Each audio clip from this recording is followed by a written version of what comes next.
தமிழ் இலக்கியங்களில் முதல் இலக்கியமாகிய வள்ளுவம் சொல்லுகின்றது, நீரின்றி அமையாது உலகு என்று.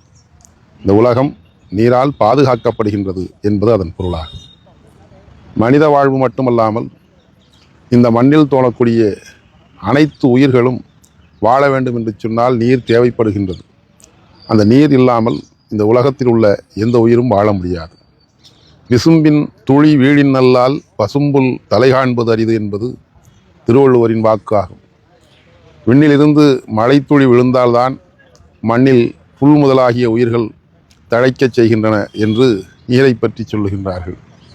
அதே போல அதன் பிறகு வந்த சிலப்பதிகாரத்திலே காவிரியை போற்றுவதைப் போலவே மாமழை போற்றுதும் மாமழை போற்றுதும் என்று சொல்லுகின்றான் இளங்கோவடிகள். மழை என்பது நீரின் கொடையாக அமைந்த ஒன்றாகும்.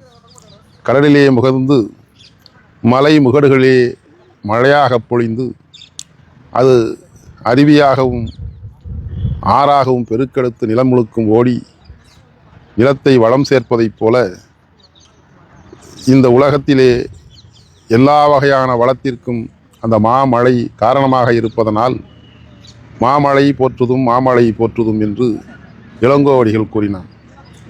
அப்படி சிறப்பு வாய்ந்த தண்ணீரை இன்றைய காலகட்டத்தில் ஒரு விற்பனை பொருளாக, ஒரு விற்பனை பண்டமாக, ஒரு வணிகத்தன்மையோடு நாம் கையாளுகின்றோம் என்கின்ற எண்ணத்தை மக்கள் மத்தியிலே கொண்டு வர வேண்டும் என்பதுதான் பூதன் என்று சொல்லக்கூடிய ஒரு ரொம்ப பழமைய காலத்து பெயர்களில் பூதன் ஆதன் என்று சொல்வார்கள்.